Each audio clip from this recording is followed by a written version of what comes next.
Hey everybody, it's Clint Arthur, and I have with me today a super special guest via Skype video, none other than internet marketing legend, Don Crowther. He's legendary. Yeah, man, superstar legendary internet marketer.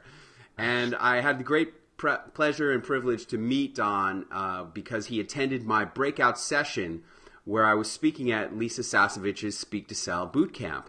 Mm-hmm. And, I previously have talked about on video how high the level of attendees were there. And, this is obvious proof that, there are many, many advantages to being a sponsor of an event, especially stepping up and sponsoring a breakout session. And, I met Don at the event and we were out to dinner after that.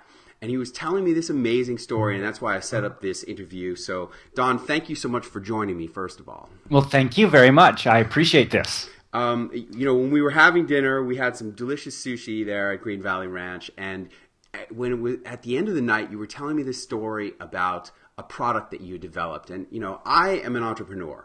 I stand for the freedom, power, and adventure that you can only get through the entrepreneurial lifestyle. And yet, you told me about how you created a product inside of a corporate structure in a way that I found so mind-boggling and so inspiring that I wanted you to share it with my people. So, okay, why don't we get right into it and tell us the amazing story of the product that you created. Okay, I will do that. So, I have always believed that entrepreneurs do the best we can with what we've got, and sometimes we have to do it within a job, within a big corporation. So here I was working for one of the Fortune 500 level companies, Kimberly-Clark, and I love and admire this company. There's lots of amazing things that they do, and the last thing I want to do is to have this story look bad for them. It's just, and I'll tie it all together with a little lesson at the end that I think will help anyone, no matter whether you're in a job or an entrepreneur.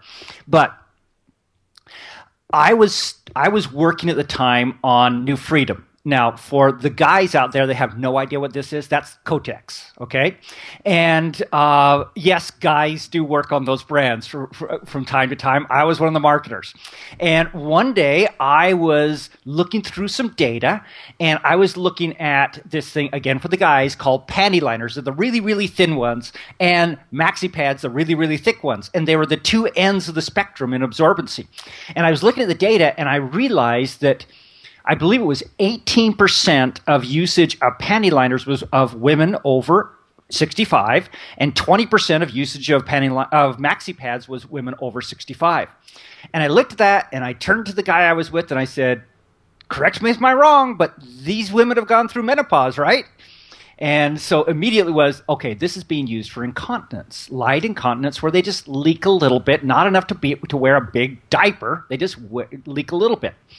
So both of us knew that there was a problem with that because those pads are specifically designed to absorb, how do I say this delicately, more viscous fluid. And so urine just bounces right off of them. And so we then immediately went and looked at the percentage of times that they have accidents. And I'm so sorry, but hey, when you've worked in this business, you get used to talking about this. What's blowing my mind is that I know the story, and there are so many dynamics of things that are coming in. I'm thinking about, the conference room aspect of it that you're going to talk about. And the intensity of the intrapreneurial spirit was so magnificent. So I'm excited. Sorry for interrupting. Please continue. All right. Okay. So, and we found that these people were leaking like 20 to 25% of the time, which means that every day they have an accident. That's not good. And so I went into the big conference room and I presented this to everybody, and I said, hey, this is a huge opportunity. We could do a special pad just for incontinence, and it would do great. And I ran my numbers, and it looked like it was about a $300 to $400 million opportunity. And it's like, wow. And the vice president turned to me and he says, Don, this is great, but we're in the business of menstruation. Go talk to the people down the hall who run Depends and have that conversation with them. And it's like, okay. So I took everything, put it all together, went down and had a special meeting with the vice president of the incontinence division, told him the whole story, showed him all the data, and he looked at it and he says, man, this is great, except we're in the diaper business. Go back to feminine care and do it down there. And I said, no, they sent me to you. And we started going back and forth, and over the next I don't know, 2 or 3 months, I kept pushing this, kept saying, guys, there's a huge opportunity. And finally, one day, one of my bosses came in and says, Don, you're going to get fired. You got to stop pushing this. And it's like, okay. Now, here's the lesson that I want to point out here. Again, this is nothing against Kimberly-Clark. This happens at every big company and many of the small ones too, where people think in silos, vertical. The opportunities are horizontal. So think about what your consumer needs and give them that. So I put it in a file in my desk and said, I'll wait. 6 months later or so, a new vice president of the incontinence division was just appointed. So I pulled out my file, trotted down there, sat down with him, showed him all the data, and he said, man, this is magnificent. You got to go, if FemCare, that's not our business. And it's like, oh, man.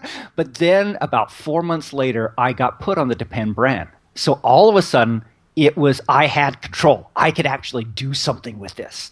And so my job was working on the big diapers, the complete diapers. And we did a great job and launched that and got like an 80% market share. But in the meantime, I kept working on this little project on the side, because I knew it was real and I knew it was big.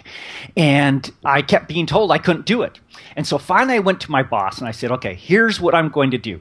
I am committed to this. I am willing to stake my career on this. And so what I'm willing to do, if you will let me, is to take the little bit of extra. So if we have a research project that's budgeted to cost $22,000 and it costs $25,000 and it costs $22,000. I'd like to take that extra $3,000 and use it to research this product. I'm not going to steal anything. I'm not doing anything inappropriately. I just want your permission to sort of use the little extra pieces that come around to test this. And he reluctantly gave me permission to do that. And it was very amazing how all that started working. I guess I should tell the conference room story too, right? Yeah, that was okay. Awesome. So I had a rule that every month I would go to a meeting I didn't belong in just to see what was happening.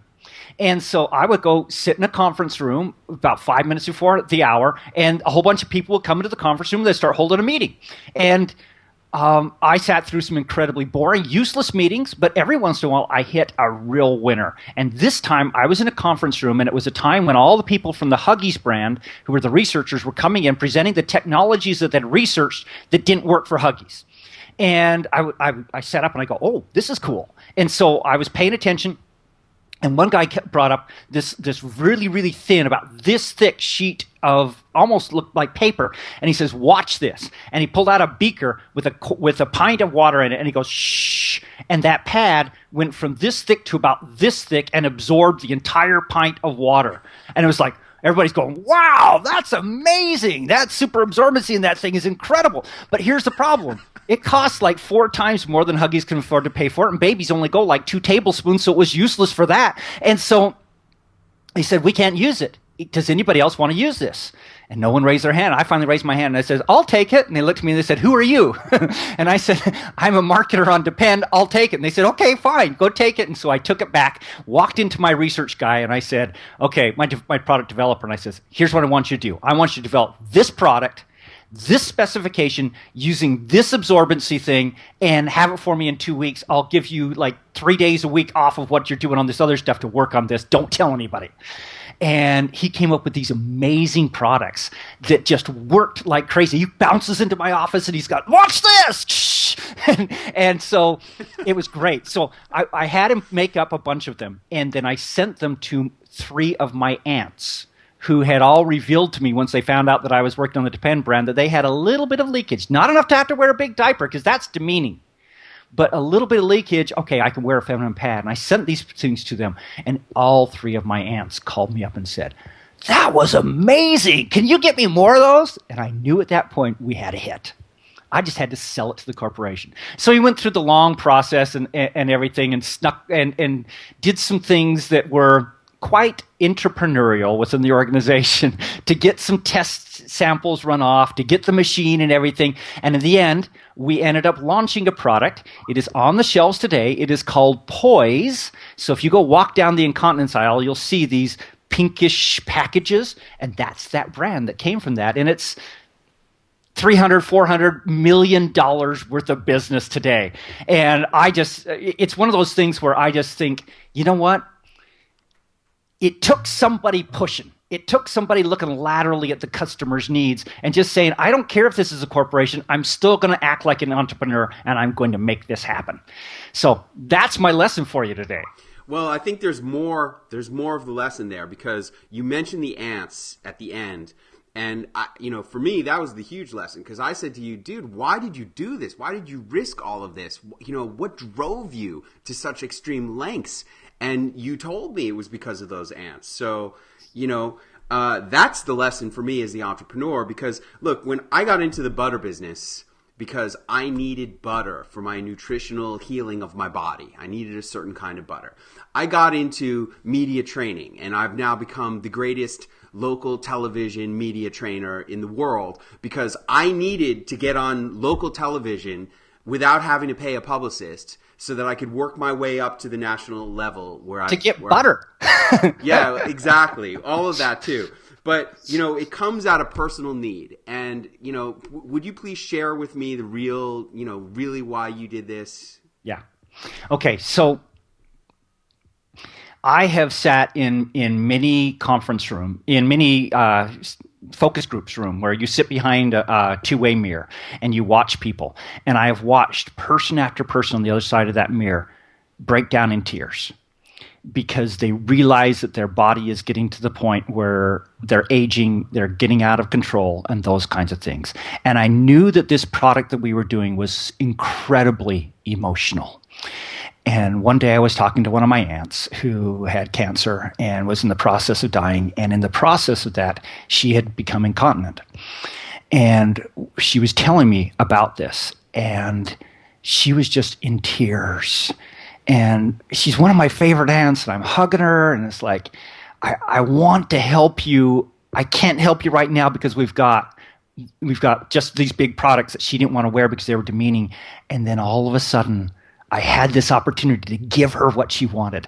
And so I did this for my aunts and for all the other aunts and moms out there in the world that have this, that want to be able to continue on with their life without having any of the mental effects that come with that of feeling less. And so that's why I did it, to help those people. There you go. You want to be a successful entrepreneur or intrapreneur, you have to have a burning need or passion to do something for yourself or for somebody you love. And if you have that, then you're going to be successful, and you're going to find a way to make anything happen.